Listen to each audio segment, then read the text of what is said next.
Robbie Wise. You've already met her because she's the mother of our president. But I'm lucky enough to be in guild with her, too. So here we go. Robbie, let me see what Lucy said about you. Lucy Large nominated her. She's been quilting many years. She doesn't know how many quilts she's made. No idea. They're scattered among family members. She does a lot of hand quilting, but she also has quilts machine quilted. She does a lot of Mississippi State stuff.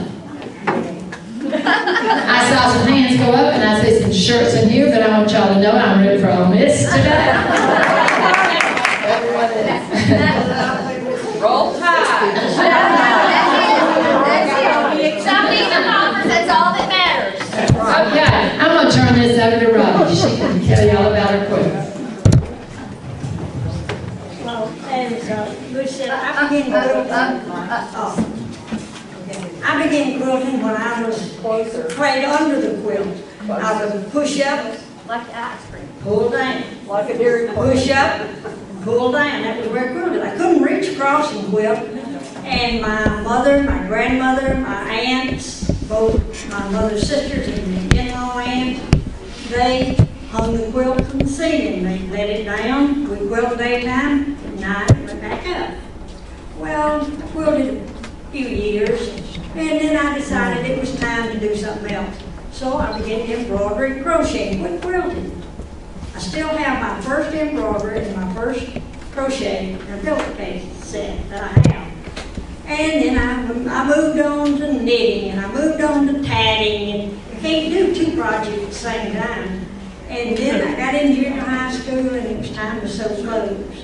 So I sewed clothes through junior high school, went to college with my machine, still sewed. Got out, went to work, and had to sew.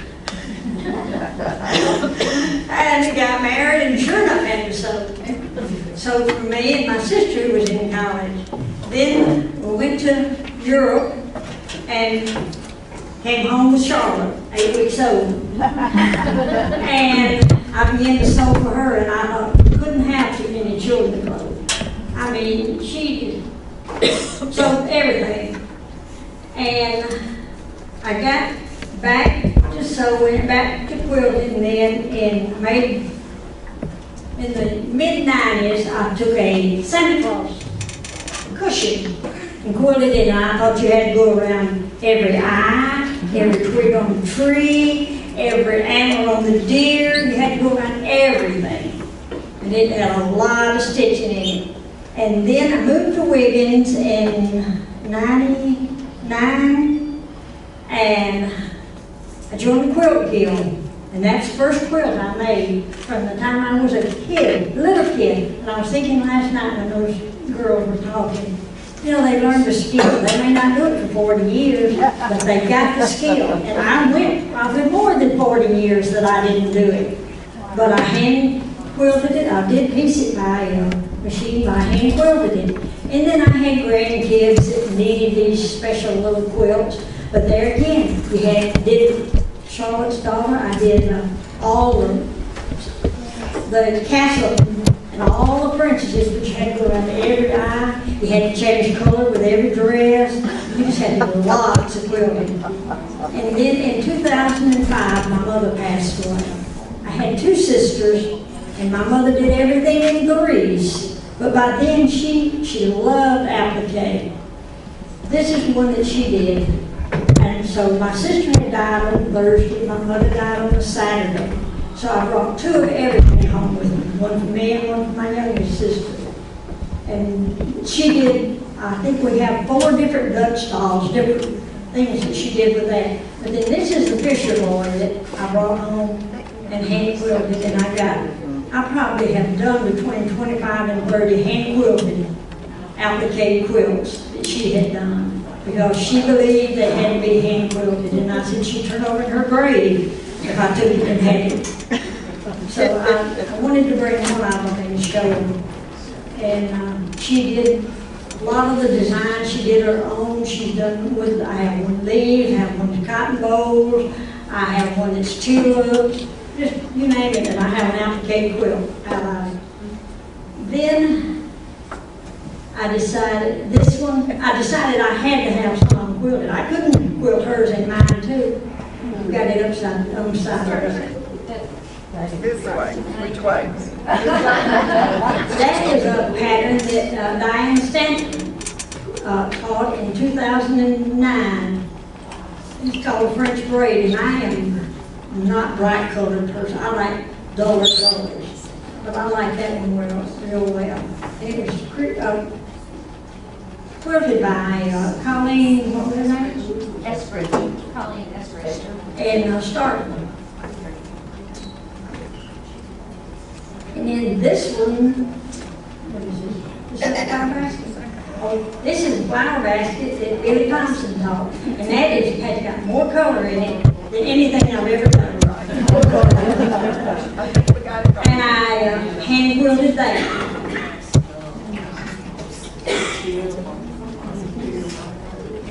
Love your quilted. I am a big proponent of hand quilting. But it's the one in life where your hands won't take it that much. You don't have that much time. You got 2 more. You got to get peace before Lord comes calling.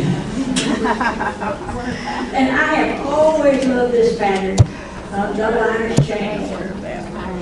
And so I decided I was going to do one, and it just got bigger and bigger and bigger. Bigger it got. It's huge, and it's heavy. I mean, heavy. I didn't really do anything little. You had to do everything big. Because they were quilts. They were not.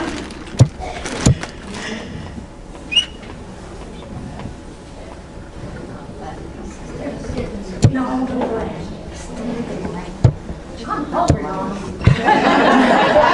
I do have 3 other ones that I did, but Charlotte, I'm going to let you see.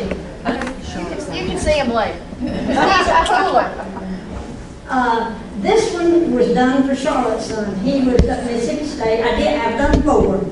One of them is in Alabama, but the grandson that graduated, and so I don't have his. But his was the first one that was done. And I did this one for Clifton. His ambition was to go, he was in a band, to go to all SEC schools while he was at state. He got everything but Texas A&M and Vanderbilt. And they didn't play Vanderbilt. Texas A&M was too far to take a band. So it has all the SEC schools in it. And I was lucky enough with Ole Miss. I had this block finished, and I showing it, and I said, anybody found a fabric with a kernel in it, I'll take this block apart. And the lady brought me a yard and said, use however much you want. And so I took it apart and put the kernel rail in the center of that one.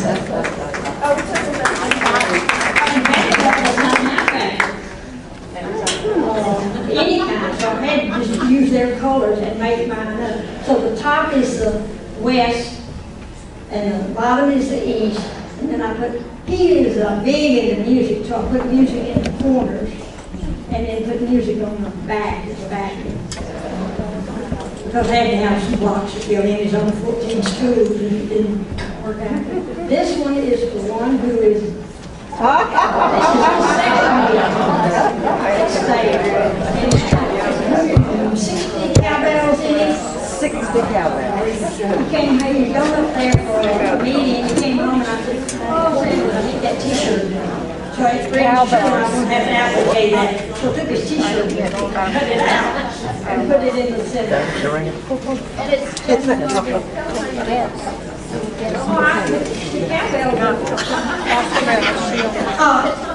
Well, the cowbell is this one.